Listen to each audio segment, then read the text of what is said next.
She walked into the grand concert hall wearing a faded cardigan and scuffed flats, carrying sheet music in a recycled grocery bag.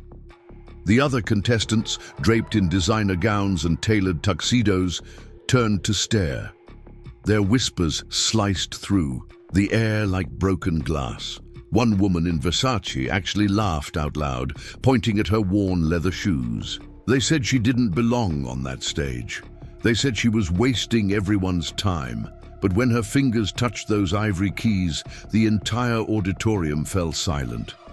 And what happened next would shatter everything they thought they knew about. Talent, worth, and the music that lives in unexpected places. Before we jump back in, tell us where you're tuning in from. And if this story touches you, make sure you're subscribed. Because tomorrow, I've saved something extra special for you. Elena Ricci stood at the entrance of the Vincenzo Theatre in Milan. Her grandmother's hand-knitted cardigan wrapped around her shoulders like armor. The April morning carried the scent of espresso and fresh pastries from nearby cafes. But inside, the historic venue, the air tasted of privilege and judgment. This was the Bellini International Piano Competition, where careers were made and dreams were shattered, where the world's most promising pianists competed for a prize that could change everything, a recording contract with Deutsche Grammophon, and a solo concert at Carnegie Hall. At 34, Elena looked nothing like the other contestants warming up in the practice rooms. Her dark hair, streaked with premature silver, was pulled back in a simple braid. Her clothes spoke of thrift stores and careful mending. A grey wool skirt that had seen better decades, a white blouse soft from countless washings, and those scuffed leather flats that had walked too many miles. She clutched a fabric shopping bag containing her sheet music, the logo of a local grocery store faded but still visible. The registration desk gleamed like an altar of marble and brass. Behind it sat Alessandra Donati, the competition coordinator, her platinum blonde hair sculpted into a helmet of perfection, her navy Chanel suit pressed with military precision. She looked up from her tablet as Elena approached, and her perfectly shaped eyebrows arched in surprise that quickly morphed into disdain. "May I help you?" Alessandra's voice carried the kind of chill that preceded avalanches. "Elena Ricci, I'm here for the competition." Elena set her grocery bag on the counter with quiet dignity. Alessandra's manicured finger scrolled down her screen with exaggerated slowness. "Ricci, you said?" The way she pronounced it suggested the name might be contagious. "I don't see any Elena Ricci on our list of registered participants." Elena pulled out her phone. The screen cracked but functional, and showed her confirmation. "Email. I registered 6 months ago. Here's my acceptance letter and fee receipt." Alessandra barely glanced at the screen. "There must be some mistake. Our contestants are..." She paused, her eyes traveling from Elena's cardigan to her worn shoes. "Carefully selected. Perhaps you're thinking of the amateur showcase next month." Around them, other contestants had begun to gather, drawn by the scent of drama like sharks to blood. Elena recognized some of them from their promotional photos. Maximilian von Weber, the German prodigy in his tailored Armani suit, Yuki Tanaka, from Tokyo, draped in Issey Miyake, and Beatrice Fontaine, the French sensation whose Dior gown probably cost more than Eleanor's annual rent. "I assure you there's no mistake," Elena said softly. "I'm contestant number 47. Beatrice stepped forward, her perfume announcing her presence before her voice did. "Darling, are you lost? The food service entrance is around the back." Her French accent made the insult sound almost melodic. Laughter rippled through the gathering crowd. Maximilian adjusted his Rolex with theatrical precision. "Perhaps she's here to tune the pianos," he suggested, his German accent crisp as broken glass. "With those hands?" Yuki added, gesturing to Elena's calloused fingers. "They look like they belong to a farm worker, not a pianist."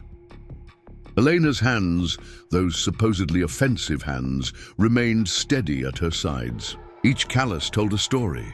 the one on her left thumb, from years of reaching difficult chords, the slight curve in her right pinky from practicing until dawn, the strength in her wrists built from playing on resistant keys in underfunded schools and community centers. Alessandra had found Elena's name in the system, and her face showed the kind of shock usually reserved for discovering vermin in five-star restaurants. "Well," she said, her voice dripping with false sweetness, "it seems you are registered, though I can't imagine how that happened." "The same way it happened for everyone else," Elena replied. "I submitted my audition recording, paid the fee, and was accepted. Your recording must have been exceptional," Beatrice smirked, making air quotes around the word. "What did you play? Chopsticks?" More laughter echoed through the marble. "Voyez?" Several contestants had pulled out their phones, recording the exchange. One of them, a social media influencer named Marcus Chen, who had 500,000 followers interested in classical music, was already live streaming. "Actually," Elena said, her voice steady as a metronome, "I played Rachmaninoff's Third Concerto." The laughter stopped abruptly. Rachmaninoff's Third was considered one of the most technically challenging pieces in the classical repertoire, a Everest that even seasoned professionals approached with caution. Maximilian recovered first, his laugh sharp as shattered crystal. "Rachmaninoff 3, in what arrangement? For toy piano?" "The original," Elena replied simply. "She's delusional," Beatrice stage whispered to Yuki. "Probably learned it from YouTube tutorials." Alessandra cleared her throat, clearly eager to end this embarrassing scene. "Well, Ms. Ricci, here's your competitor packet. The first round begins at 2 o'clock in the main hall. Formal attire is required." Her eyes swept over Elena's outfit again. "Strictly required." Elena took the packet with a quiet "thank you" and turned to leave, but Maximilian blocked her path. "Wait," he said, his blue eyes glinting with malice. "I want to hear about your musical background. Where did you study? Juilliard, Curtis, the Moscow Conservatory?" "I studied with my grandmother," Elena answered, meeting his gaze without flinching. The laughter that followed could have shattered windows. Beatrice actually clutched her stomach, tears forming in her perfectly made-up eyes. "Your grandmother? Was she a concert pianist?" "She was a church organist in Calabria. She taught me everything I know about music." "A church organist!" Maximilian exclaimed, turning to address the growing crowd like a ringmaster. "Ladies and gentlemen, we have a church organist's granddaughter competing against graduates of the finest conservatories in the world." Marcus Chen zoomed in on Elena's face, broadcasting her humiliation to thousands of viewers. Preparing and narrating this story took us a lot of time, so if you are enjoying it, subscribe to our channel. It means a lot to us. Now back to the story. The comments scrolled rapidly. "Who let the cleaning lady in? This is painful to watch. Someone call security. Piano competition fail." Yuki stepped forward, her designer heels clicking against the marble. "This is actually cruel," she said, but not with sympathy. "Someone should have told her that village recitals don't qualify you for international competitions." "I'm sure she plays beautifully," Beatrice added with mock kindness, "for retirement homes and children's birthday parties." Through it all, Elena stood quietly, her brown eyes observing each face, each sneer, each gesture of contempt. She had encountered this before, the assumption that talent lived only in certain zip codes, that greatness required the right pedigree, that music belonged to those who could afford it. "If you'll excuse me," she said finally, "I need to warm up." As she walked away, the laughter followed her down the corridor. She could hear Beatrice's voice carrying, "Should we tell her the practice rooms are for competitors only?" Elena found practice room 7 empty and slipped inside. The space was simple, a Steinway grand piano, a bench, a window overlooking the courtyard where wisteria bloomed in purple cascades. She set her grocery bag on the floor and pulled out her Sheet music, each page worn soft from handling. As she sat at the piano, her phone buzzed with notifications. Marcus Chen's livestream had gone viral. The hashtag #Grandma's Pianist was trending. Comments ranged from cruel to crueler. Someone crowdfund this woman a real outfit. I bet she plays everything in C major. This is what happens when competitions lower their standards. Elena turned off her phone and placed her hands on the keys. The ivory felt cool and familiar beneath her fingers. She closed her eyes and let the music speak. Not for an audience, not for judges, but for herself.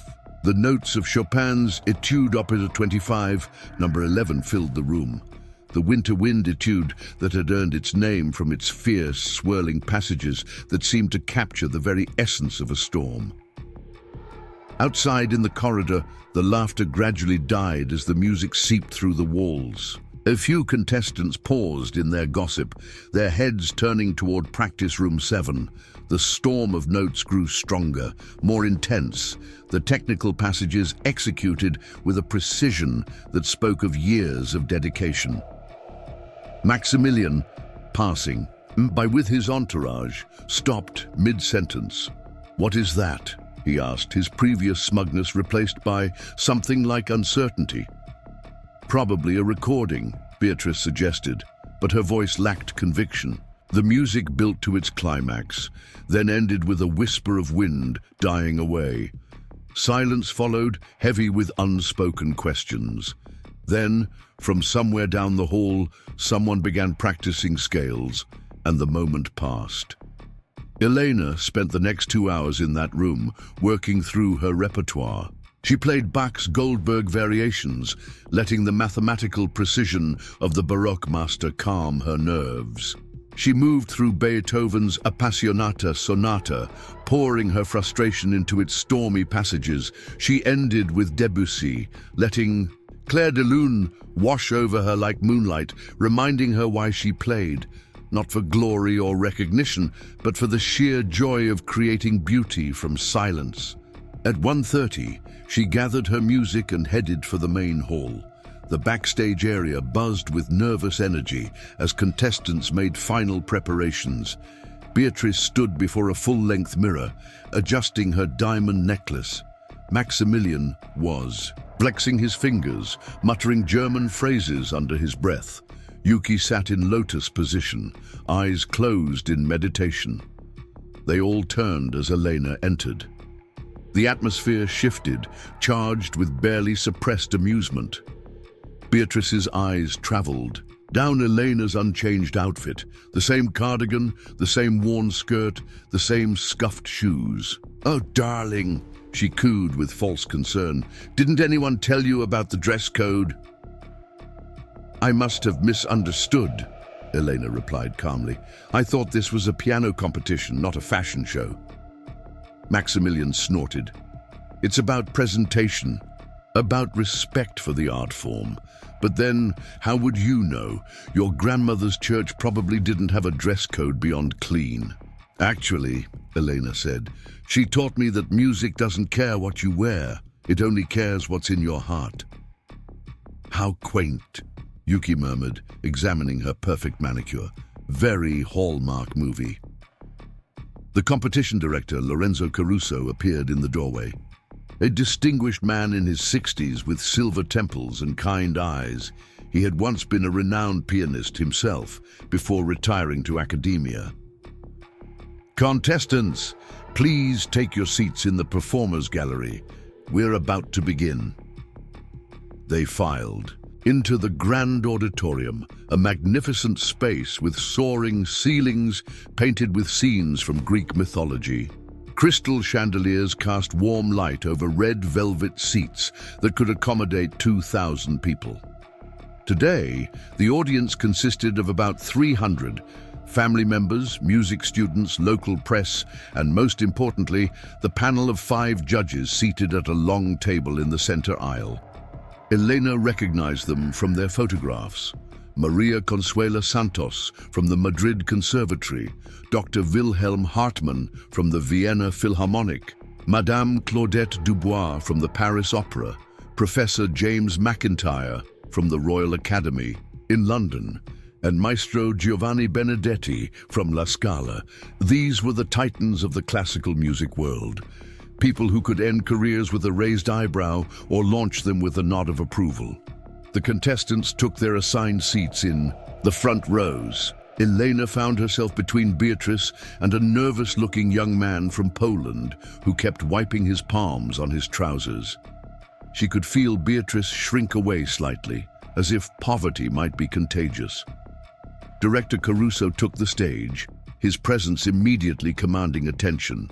Ladies and gentlemen, welcome to the 47th Annual Bellini International Piano Competition. Today begins our first round, where each contestant will perform a piece of their own choosing, not to exceed 15 minutes. The judges will select 20 contestants to advance to tomorrow's second round. He explained the rules: no scores allowed, no second chances, and absolute silence during performances. We judge not only technical proficiency, he added, but also artistic interpretation, emotional depth, and that indefinable quality we call presence. The order of performance had been randomly selected. Elena's stomach tightened when she heard her name called fifth. At least she wouldn't have to wait all afternoon in nervous anticipation. The first contestant, a young woman from South Korea, played Liszt with technical brilliance but little emotion. The second, a man from Russia, chose Prokofiev and attacked the keys with such force that several audience members winced. The third performer from Argentina offered a passionate interpretation of Ginastera that earned respectful applause. Then came Maximilian von Weber. He strode to the piano like a conquering general, his confidence radiating to the back rows. He had chosen Beethoven's Hammerklavier Sonata, a piece so challenging that even seasoned professionals approached it with caution.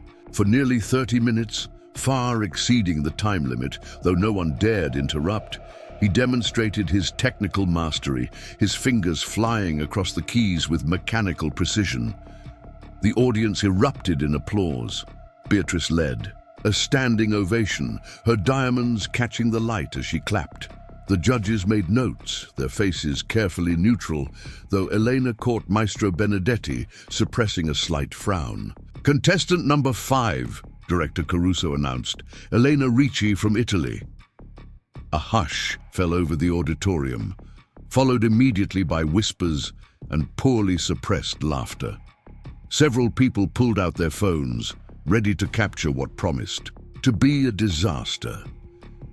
Marcus Chen, seated in the press section, began another live stream titled Grandma's Pianist Takes the Stage.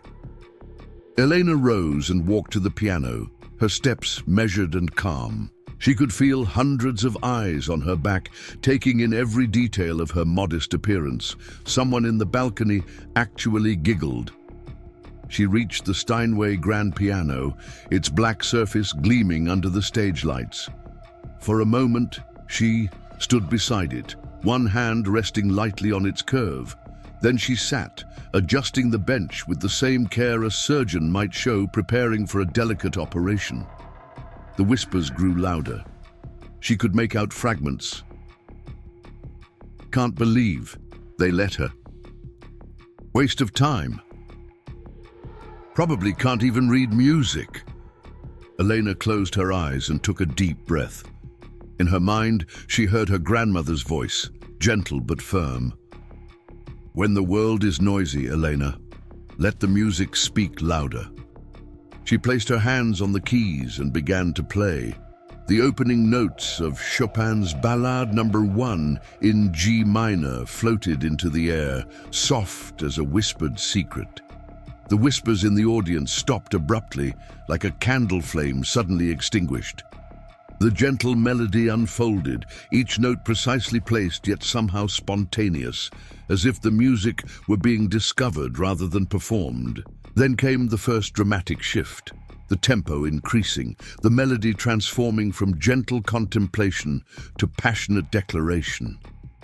Elena's hands moved across the keyboard with a fluidity that seemed impossible, her fingers finding each note. With unerring accuracy, the notorious technical passages that had defeated countless pianists flowed from her hands like water over stones, natural and inevitable. In the audience, jaws began to drop. Maximilian leaned forward in his seat, his earlier smugness replaced by disbelief. Beatrice's perfectly painted mouth hung slightly open. Yuki's eyes widened with each passing measure, but Elena was no longer aware of them. She was lost in the music, her entire being focused on the conversation between her hands and the piano. The ballade built toward its climax, the storm of notes growing more intense, more demanding. Her left hand thundered in the bass, while her right hand sang the melody with heartbreaking beauty. At the judges' table, Maestro Benedetti set down his pen. Professor McIntyre removed his glasses, cleaning them as if unable to believe what he was seeing. Madame Dubois leaned back in her chair, a small smile playing at the corners of her mouth. The ballad reached its false ending, the moment where Chopin tricks the listener into thinking the piece is over, only to launch into the coda, a section so technically demanding that it had been called unplayable when first published. Elena attacked it with controlled fury, her hands a blur of motion, yet every note crystal clear, every phrase shaped with intelligence and passion. The final measures approached, the music building to its tragic conclusion. Elena played the last chords with devastating finality, the sound hanging in the air like the echo of a broken heart. Silence. For several seconds, no one moved, no one breathed. The entire auditorium sat frozen, as if a spell had been cast. Then from somewhere in the balcony, a single person began to clap. Others joined, slowly at first, then with growing enthusiasm until the applause thundered through the hall. But Elena wasn't finished. As the applause died down, she remained at the piano, her hands poised above the keys. Before anyone could react, she began to play again. This time, it was her own composition, a piece she had written. During long nights when sleep wouldn't come, when the weight of working 3 jobs to pay for piano lessons threatened to crush her dreams. The music that flowed from the piano now was unlike anything the audience had heard before.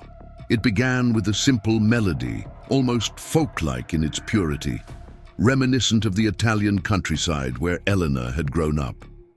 But gradually, the harmony became more complex, incorporating elements of jazz, hints of modernism, flashes of the avant-garde.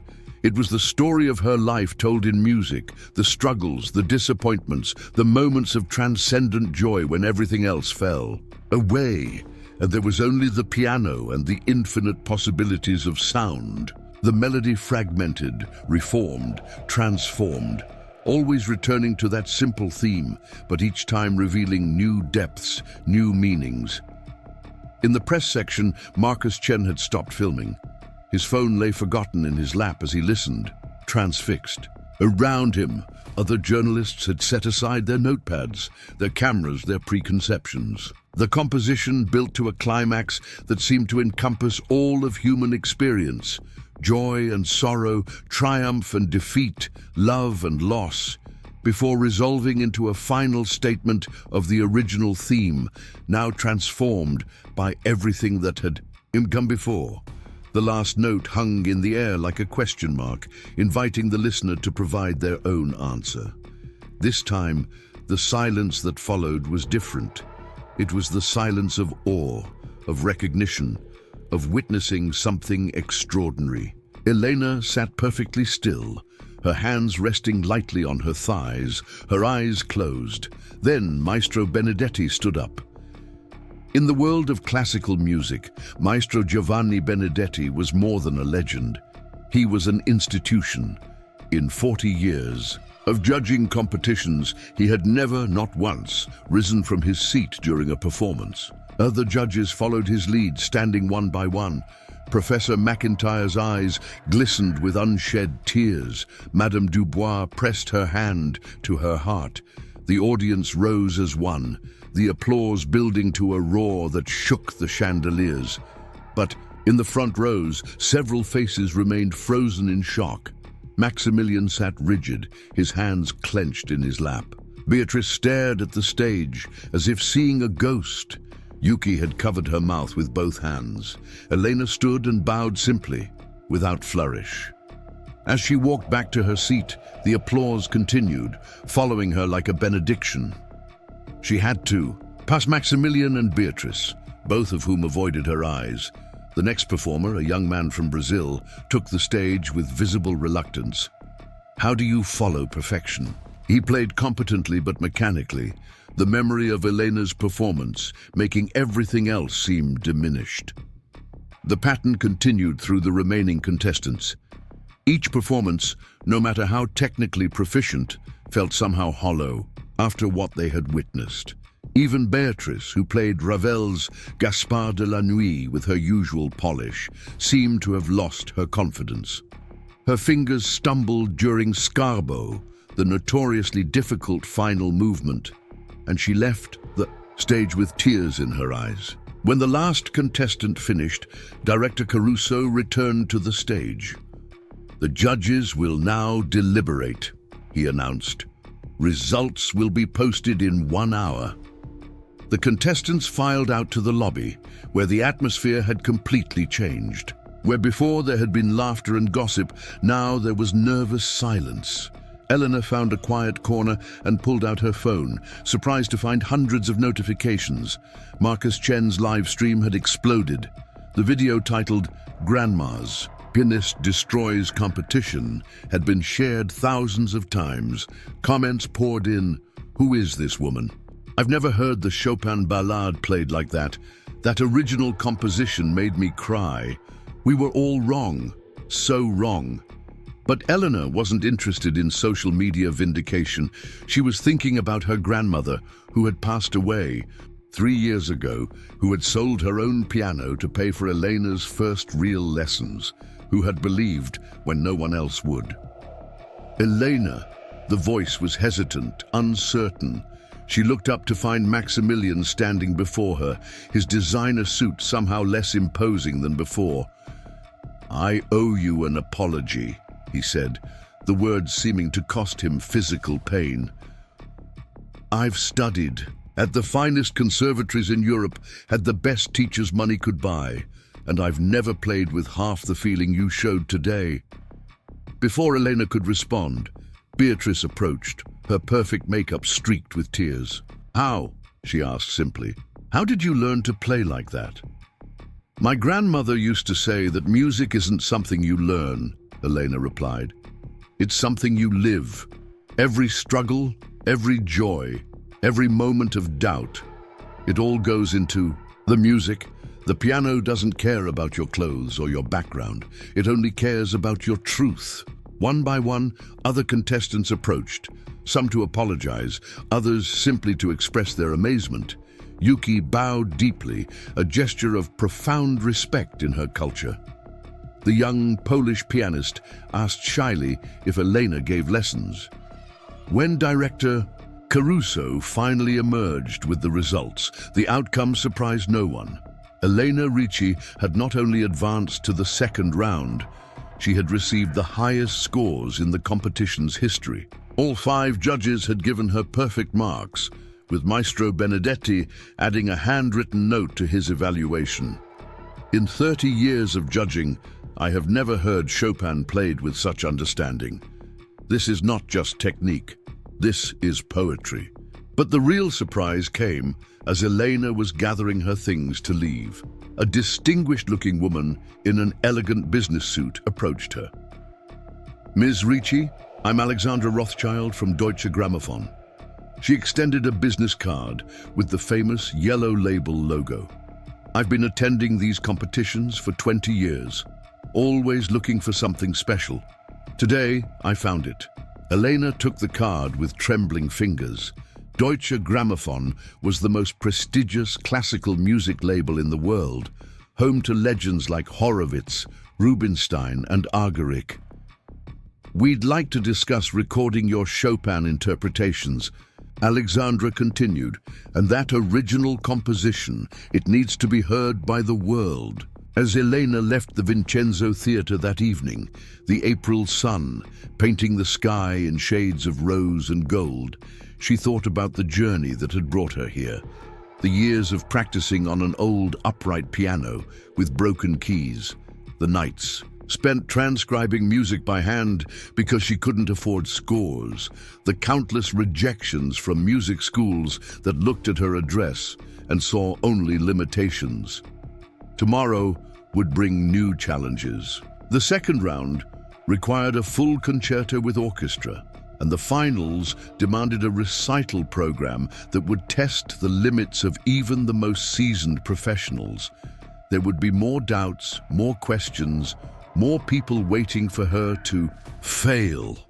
But tonight, walking through the streets of Milan with her grandmother's cardigan wrapped around her shoulders and a business card from Deutsche Grammophon in her pocket, Elena Ricci knew something the world was just beginning to understand. True music comes not from privilege or pedigree, but from the depths of the human soul. And when that music speaks, even the proudest must fall silent and listen. Her phone buzzed again. This time it was a message from her mother back in Calabria. "Your nonna would be so proud. We all are." Elena smiled and kept walking, humming softly to herself. Tomorrow's battles could wait. Tonight belonged to the music, to the memory of her grandmother, and to the simple truth that had carried her this far. When you play from the heart, the whole world becomes your audience. The story was far from over. In fact, it was just beginning.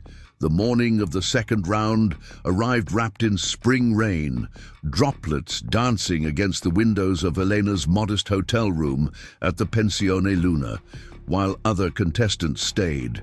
At the Grand Hotel Milano, with its marble lobbies and Michelin-starred restaurants, Elena had chosen this family-run establishment where the owner, Signora Benedetti, served homemade pastries and strong espresso each morning. At breakfast, Elena's phone hadn't stopped buzzing. News of her performance had exploded across social media, transforming her overnight from grandma's pianist to the cardigan virtuoso. Major music publications were scrambling to discover who this unknown pianist was, where she had studied, how she had remained hidden from the classical music establishment for so long. "You should eat more," Signora Benedetti fussed, placing another cornetto on Elena's plate. "Big day ahead. Mozart's Piano Concerto No. 24, yes, with the Naples Symphony Orchestra?" Elena smiled, touched that this stranger had taken such interest. "How did you know?" "My grandson, Marco. He works backstage at the theater, says everyone's talking about you." The older woman patted Elena's shoulder. "Also says some contestants aren't happy, especially that German boy who claims you must have cheated somehow." The accusation didn't surprise Elena. She'd seen similar reactions throughout her life.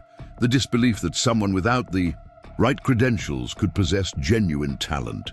She finished her espresso and gathered her things, including her grandmother's cardigan, now practically a signature item.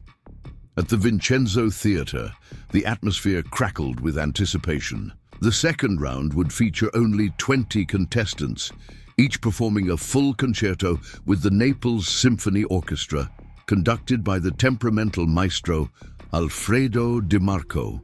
Elena arrived early for her rehearsal slot, walking through the artist's entrance to avoid the crowd of journalists gathered at the main doors. The orchestra was already assembled on stage, tuning their instruments. Maestro Di Marco, a thin man with wild grey hair and intense black eyes, barely glanced at her as she approached the piano. "Ricci," he said curtly. "Mozart, 24 in C minor. I assume you know the piece?" "Yes, maestro." "Good. We begin immediately. No time for chit-chat." The rehearsal was businesslike, efficient. Di Marco, known for his harsh critiques and perfectionist standards, said little beyond basic directions about tempo and balance. But Elena noticed something in his eyes when she played, a glimmer of what might have been respect.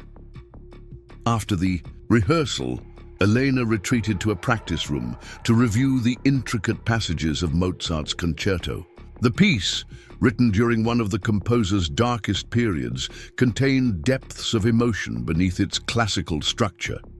Elena had chosen it specifically because it demanded not just technical skill, but emotional maturity, something her wealthy competitors often lacked despite their superior training. A knock interrupted her practice. She opened the door to find Yuki Tanaka, dressed today in a simple black dress rather than designer wear. "I hope I'm not disturbing," Yuki said quietly. "I wanted to. I've been thinking all night about what you said yesterday, about music being something you live, not just learn." Elena gestured for her to enter. "You're not disturbing me at all." Yuki perched on the edge of a chair, her usual confidence replaced by uncertainty. "I've been playing piano since I was 3. My parents hired the best teachers, sent me to every competition, every masterclass. I've won dozens of prizes. But yesterday, listening to you play, I realized I've never really made music. I've only made sounds." "You play beautifully," Elena said gently. "Your Prokofiev in the first round was excellent." "Technically perfect," Yuki agreed, "but empty, like a beautiful vase with no flowers." She looked down at her manicured hands. "My parents spent millions on my education. They expect me to win this competition, to justify their investment. But after hearing you play, I'm questioning everything." Elena sat beside her on the piano bench. "Would you like to play something? Together?" For the next hour, they worked through Schubert's Fantasia in F minor for 4 hands. At first, Yuki's playing remained mechanical, precise but soulless. Gradually, as Elena encouraged her to stop thinking about the notes and start feeling the music, something shifted. The rigid perfection gave way to something more human, more vulnerable. When they finished, Yuki had tears in her eyes. "That's the first time I've enjoyed playing in years," she whispered. "That's all that matters," Elena replied. The joy. Their moment was interrupted by commotion in the hallway. Voices raised in anger, accusations flying.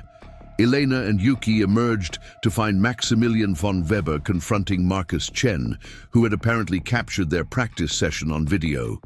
"You're turning this competition into a circus," Maximilian shouted at the social media influencer. "This is about serious music, not viral videos." "The public has a right to see what's happening here," Marcus shot back. "Elena's story is inspiring millions." "Inspiring?" Maximilian's face flushed red. "She's making a mockery of everything we've worked for. Years of study, sacrifice, and dedication, and now everyone thinks you can just show up in second-hand clothes and play better than you?" Elena's quiet voice cut through his tirade. Maximilian whirled to face her. "You think this is about playing? This is about tradition, about standards, about preserving the integrity of classical music. Is that why you've been spreading rumors that I cheated?" Elena asked calmly. "Because you're concerned about integrity." A crowd had gathered, including several other contestants and a few brave journalists who had slipped past security. Maximilian's accusations had been circulating all morning on music forums and social media, that Elena had somehow obtained the judges' scores in advance, that her touching story was fabricated for sympathy, that her poverty was an act designed to manipulate the competition. "I'm simply asking questions that need to be asked," Maximilian said defensively. "How does someone with no formal training suddenly play at this level? It's not natural." "Music doesn't care about our training," Elena replied. "It only cares about our truth. And the truth is, you're not angry because you think I cheated.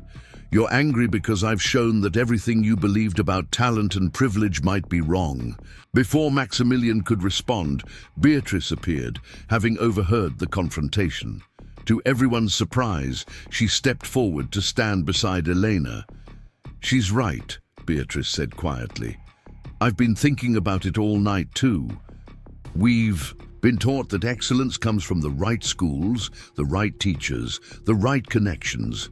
But Elena proves that real artistry comes from somewhere deeper. Maximilian stared at his former ally in disbelief. You too. Yesterday you were leading the mockery. Yesterday I was afraid, Beatrice admitted. Afraid that if someone like Elena could play like that, then what was the value of everything I'd been given? But I realized that's the wrong question. The right question is, what have I done with what I've been given? The gathered crowd was silent, processing this unexpected turn. Marcus Chen for once wasn't filming, seemingly recognizing that some moments were too fragile for social media. That afternoon, as contestants prepared for their performances, the atmosphere backstage had transformed. Where before there had been clusters of designer-clad musicians sneering at the outsider, now there were pockets of genuine conversation. Several contestants approached Elena to share their own struggles, their doubts about the classical music, establishment, their dreams of playing with real emotion rather than mere precision. The competition resumed at 4 o'clock. The first performer, a young woman from Austria, played Beethoven's Emperor Concerto with admirable skill but little passion. The second, a prodigy from South Korea, offered a technically brilliant but emotionally distant interpretation of Rachmaninoff's Second Concerto. Then came Maximilian's turn. He had chosen Brahms' Second Concerto, a monument of the repertoire known for its tremendous difficulty. From the opening notes, it was clear he was playing with something to prove.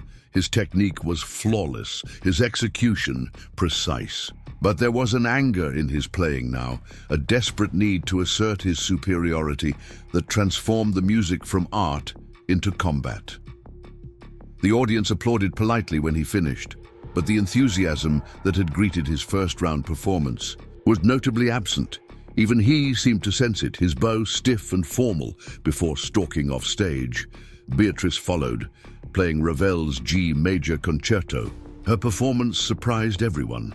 Gone was the show-off brilliance of yesterday. In its place was something more honest, more searching.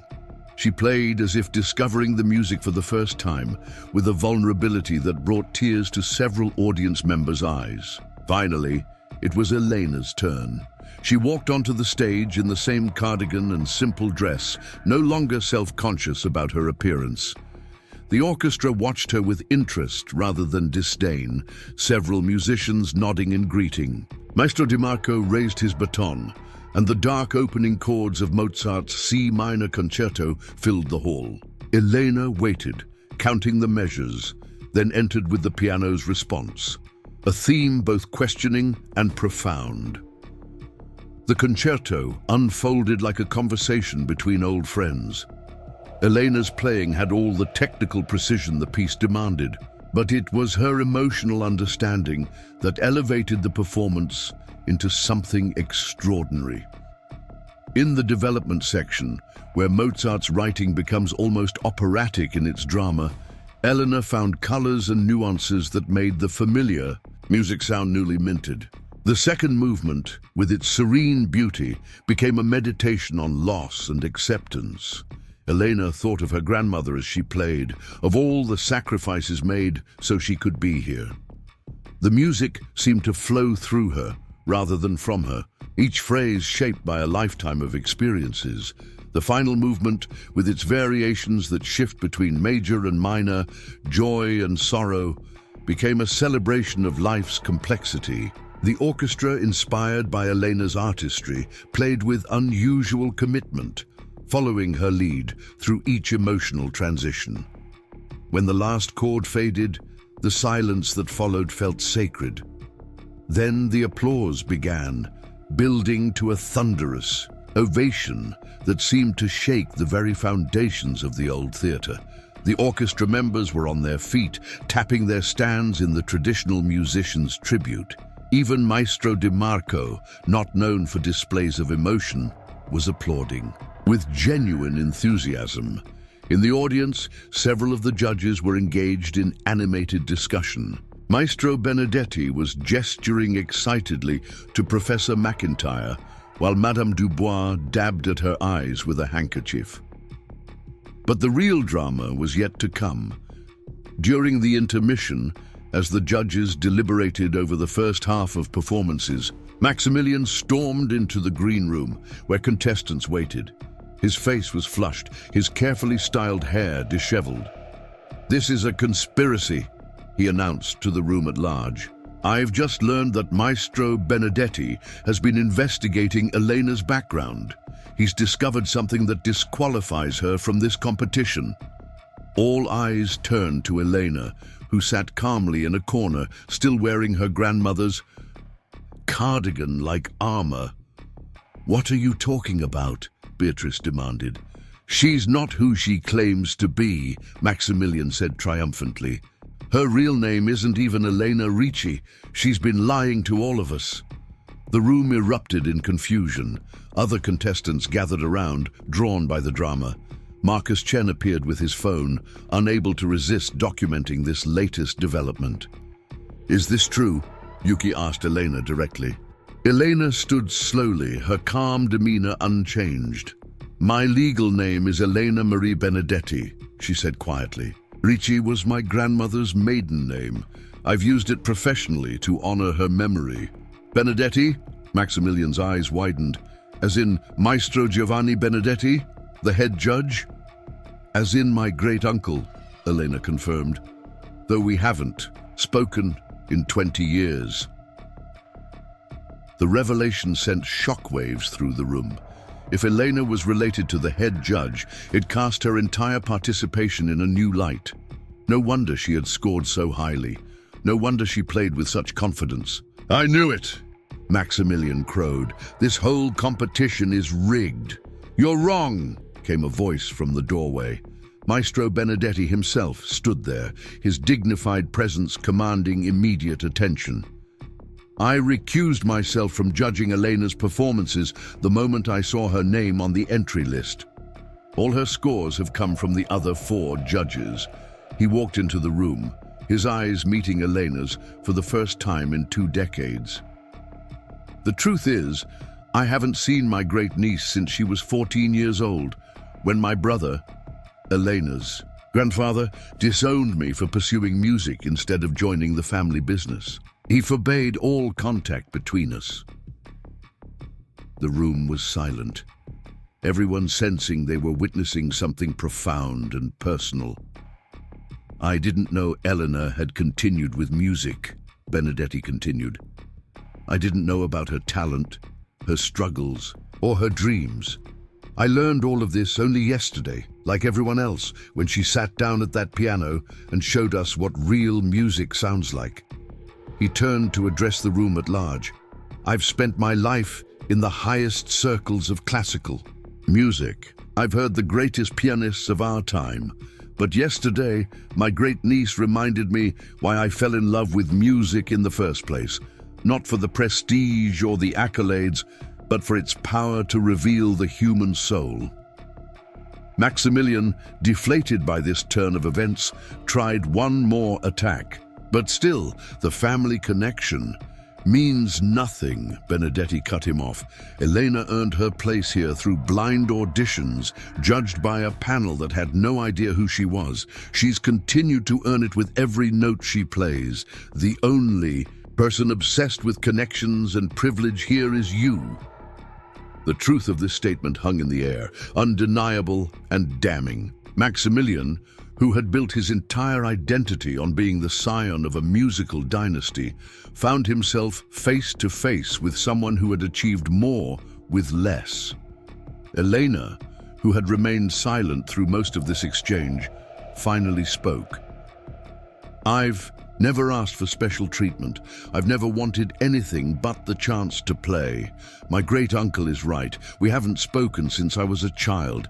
I didn't even know he would be judging this competition when I entered." "Why use a different name?" Beatrice asked gently. "Because I wanted to be judged for my music, not my connections," Elena replied. "Even distant ones. The classical music world is small, and the Benedetti name carries weight. I wanted to earn my place on my own terms. The honesty of this answer seemed to satisfy most of the room.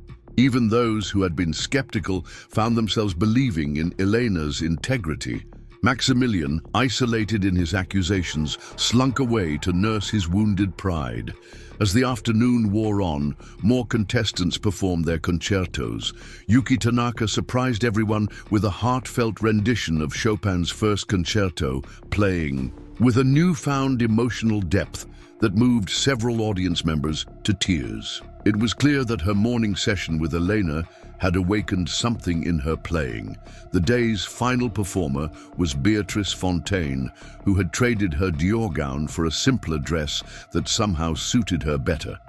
She played Saint-Saëns' second concerto with a combination of French elegance and genuine feeling that earned her sustained applause. When the judges announced the 10 finalists who would advance to the final round, the results reflected the day's emotional journey. Elena, Yuki, and Beatrice all advanced, along with 7 other contestants who had demonstrated both technical skill and artistic depth.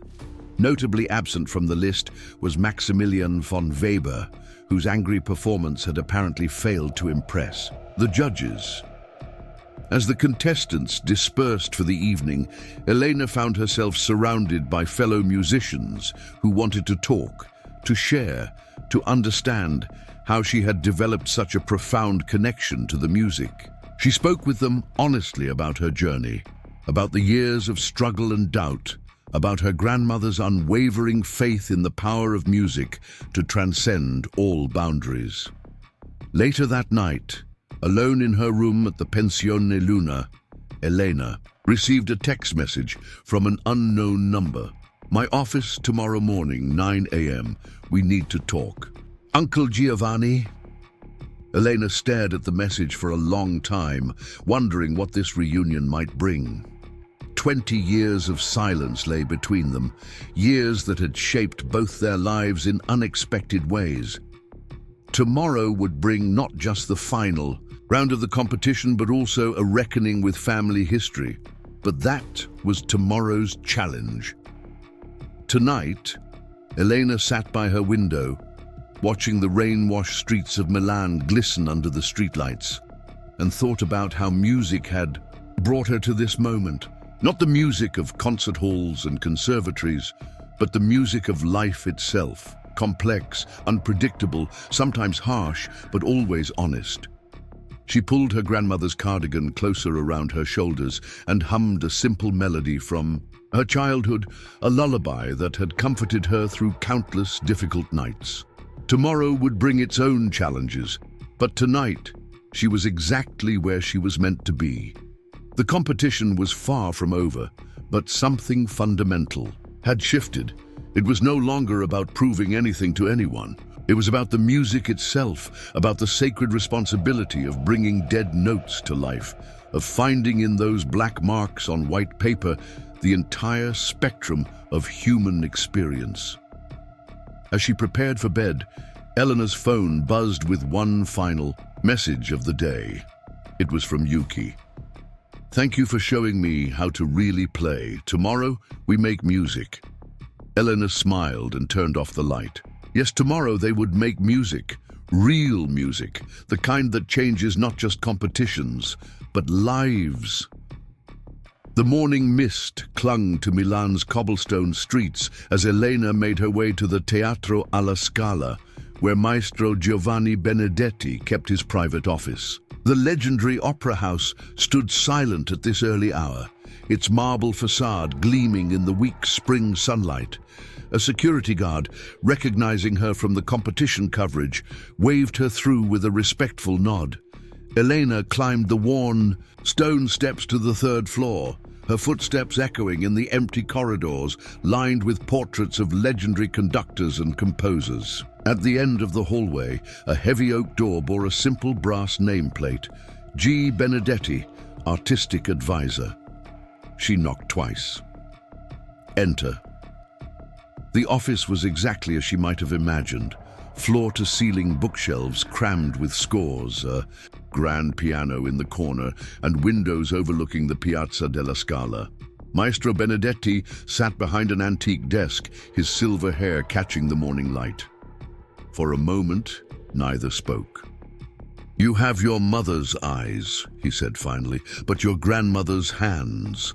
Elena moved closer, studying this man who was family yet stranger. "I remember you used to visit when I was young. You brought me sheet music for my birthday.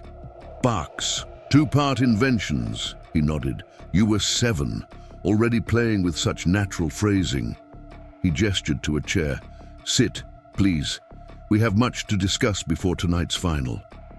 Elena sat, her hands folded in her lap. "Why did you want to see me?" "Because after 20 years of silence, we're both here. The greatest irony is that music, which divided our family, has brought us back together." He leaned forward. "I need to tell you something about tonight's competition." "If this is about favoritism..." "No," he interrupted, "it's about your father." Elena's breath caught. Her father, Marco, had died when she was 16, leaving behind mounting debts and a grief-stricken widow. It was his death that had forced Elena to work multiple jobs, to sacrifice everything for her music. "What about him?" Benedetti opened a drawer and pulled out a faded photograph. It showed a young man at a piano, his face alight with joy. Elena had never seen this picture before. "Your father was my student," Benedetti said quietly, secretly. "He would come to my home in Rome for lessons, telling your grandparents he was visiting friends. He had extraordinary talent, Elena, but my brother, your grandfather, forbade any involvement with music. He wanted Marco to take over the family business." Elena stared at the photograph, seeing her own features reflected in her father's young face. "I never knew. Marco made me promise never to tell you. He was afraid that if you knew about his musical background, you might follow the same path and suffer the same disappointments. But watching you play yesterday, I realized something." Benedetti's eyes grew distant. "Your father's talent didn't die. It lives in you, amplified beyond anything he or I could have imagined." "Why are you telling me this now?" "Because tonight, you'll face the most important performance of your life. The final round requires each contestant to present a full recital program, an hour of music that demonstrates not just technical mastery, but artistic vision. And I wanted you to know that when you walk onto that stage, you're not alone. You carry generations of music in your blood, even if that music was silenced for a time." Elena felt tears threatening, but held them back. "What happened between you and grandfather?" "Pride," Benedetti said simply. "He saw my choice to pursue music as a betrayal of the family. I saw his business ambitions as a betrayal of art. We were both wrong, of course. Life is never so simple." He stood and walked to the window. "After Marco died, I wanted to reach out to you and your mother, but the silence had grown too deep, the wounds too old. And now I see that you've accomplished what neither your father nor I could. You've made music on your own terms, without the burden of family expectations or conflicts. You've proven that true artistry can flourish anywhere, even in the spaces between pride and prejudice." Elena rose to join him at the window. Below, the city was coming to life, shop owners raising their shutters, early tourists photographing the famous opera house. "I still don't know if I belong here," she admitted. "Yesterday, one of the judges asked about my musical education. When I told him about learning from my grandmother, playing on broken pianos in community centers, teaching myself theory from library books, he looked at me like I was some kind of miracle, or maybe a fraud." "What did you tell him?" "That music doesn't care where you learn it, only how deeply you feel it." Benedetti smiled. "Exactly right." He turned to face her. "Tonight's program, what have you chosen?" I start with Bach's Partita No. 2 in C minor, then Beethoven's Appassionata Sonata. After intermission, Debussy's L'Île Joyeuse and Prokofiev's 7th Sonata. I'll close with, she hesitated, with my own composition, a suite I've been working on for 3 years. I've never performed it publicly. Brave choice. Original compositions can be risky in competitions. I know, but if I'm going to fail, I want to fail as myself. Benedetti studied her for a long moment. You won't fail, Elena. Whatever happens with the judges, you've already succeeded in ways that matter more than prizes. Their conversation was interrupted by a knock at the door. Benedetti's assistant entered, looking flustered.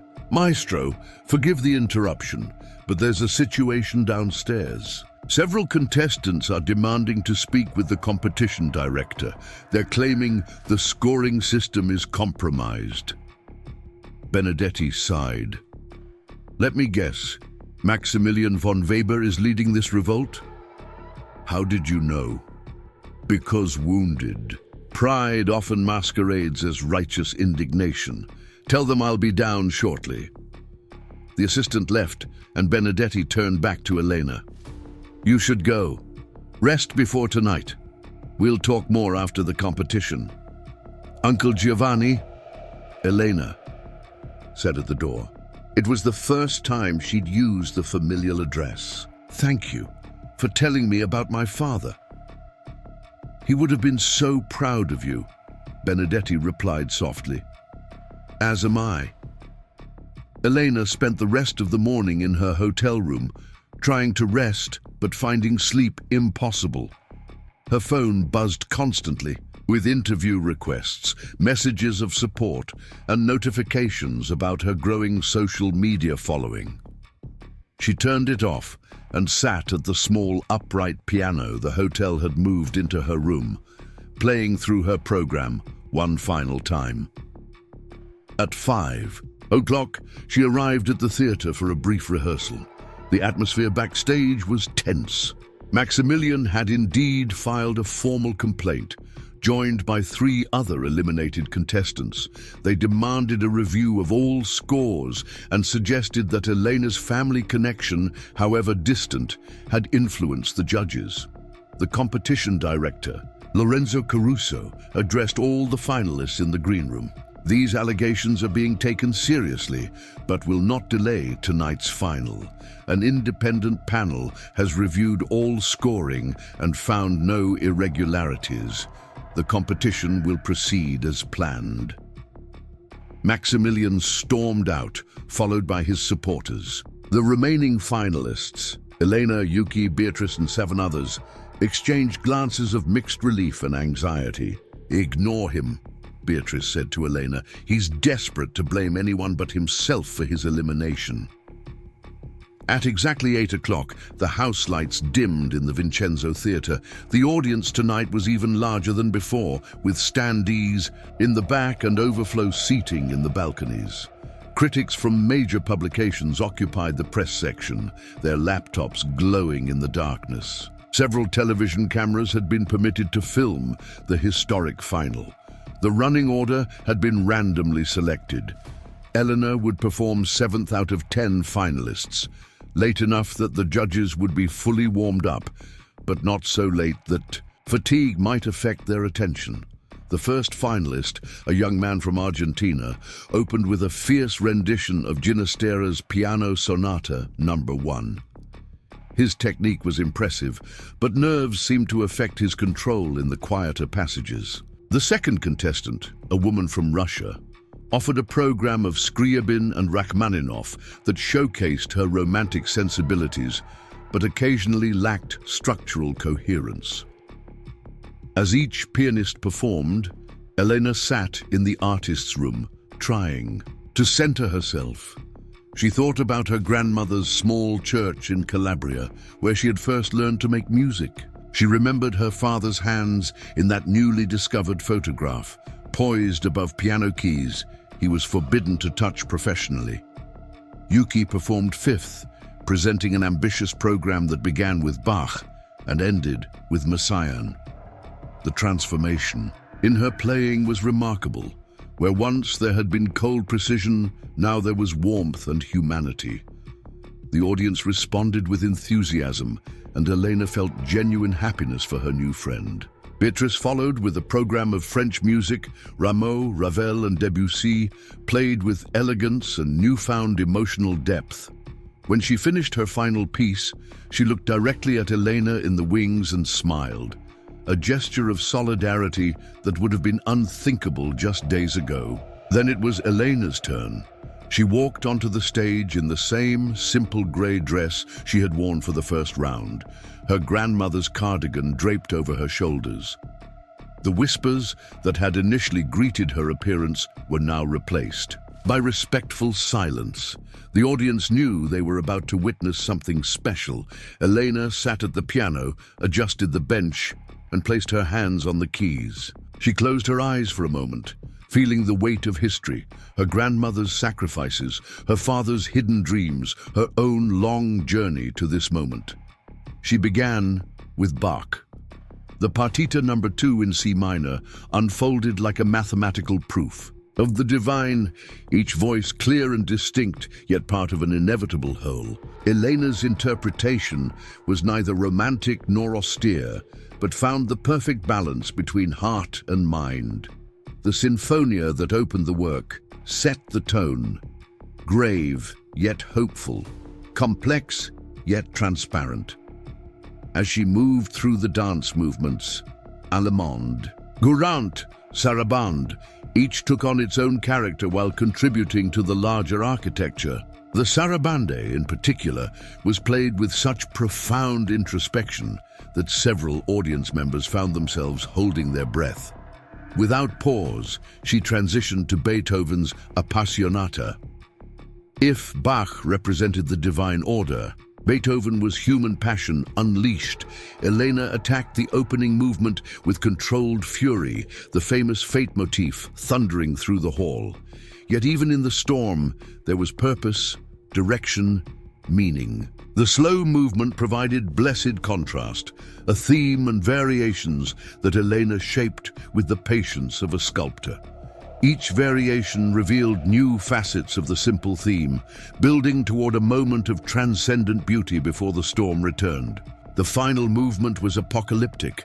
Elena's hands flew across the keyboard, but every note was clear, every phrase shaped with intention. The coda built to a climax that seemed to shake the very foundations of the theater. When the final chord crashed down, the audience erupted before the sound had fully died away. Intermission provided a brief respite. Backstage, Elena drank water and tried to stay focused. She could hear the buzz of excitement from the audience, the critics comparing notes, the other contestants discussing her performance. The second half began with Debussy's L'Île Joyeuse, a complete change of mood. If the first half had been about struggle and transcendence, this was pure joy, the musical equivalent of Mediterranean sunlight dancing on waves. Elena's touch became lighter, more colorful, painting impressionistic soundscapes that transported listeners to Debussy's mythical island of happiness. Prokofiev's Seventh Sonata followed, one of the composer's war sonatas written during World War II. Elena had chosen it deliberately. Like her, Prokofiev had created beauty in the midst of struggle.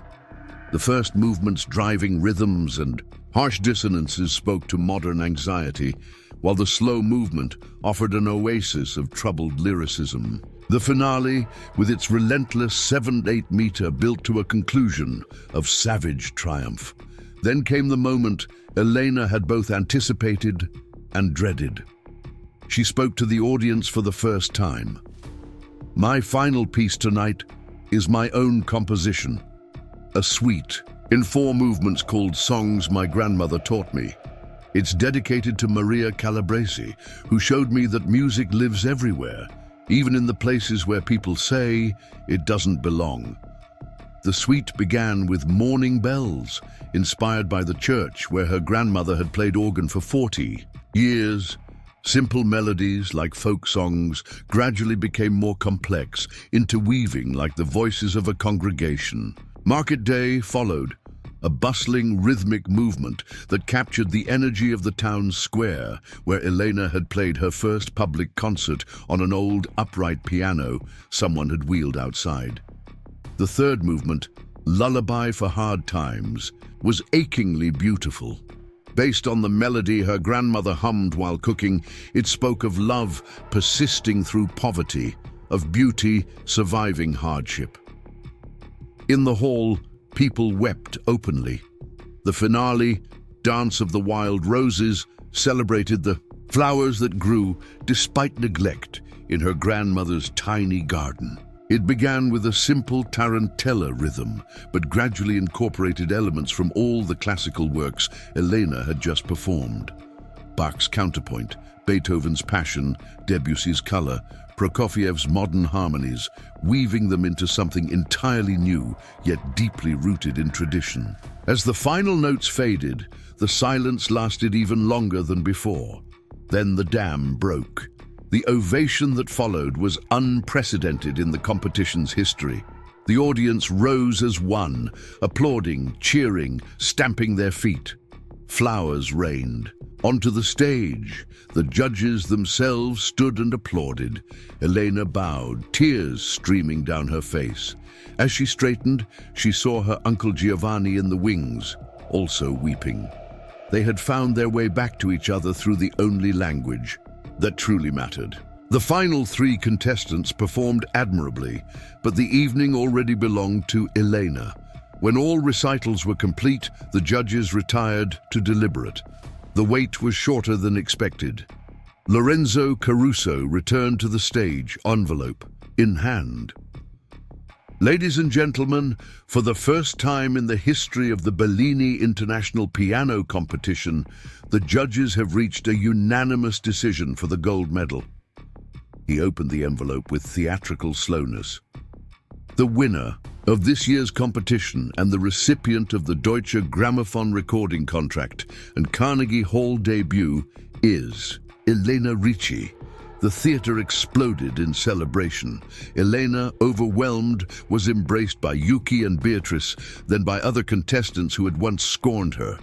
Even some of the eliminated pianists in the audience applauded with genuine enthusiasm. As Elena returned to the stage to accept her award, Maestro Benedetti stepped forward to present it. Uncle and niece faced each other before 1,000 witnesses, healing a family rift through the power of music. "Your grandmother would be so proud," he whispered as he placed the medal around her neck. "She knew," Elena replied softly. Somehow, she always knew. In the weeks that followed, Elena's story captured the world's imagination. The cardigan virtuoso, they called her, this pianist, who had reminded everyone that artistry isn't about pedigree or privilege, but about truth and dedication. Her recording of Songs My Grandmother Taught Me would go on to top classical charts in 12 countries. At her Carnegie Hall debut 6 months later, Elena walked onto the stage in a designer gown given to her by a famous fashion house.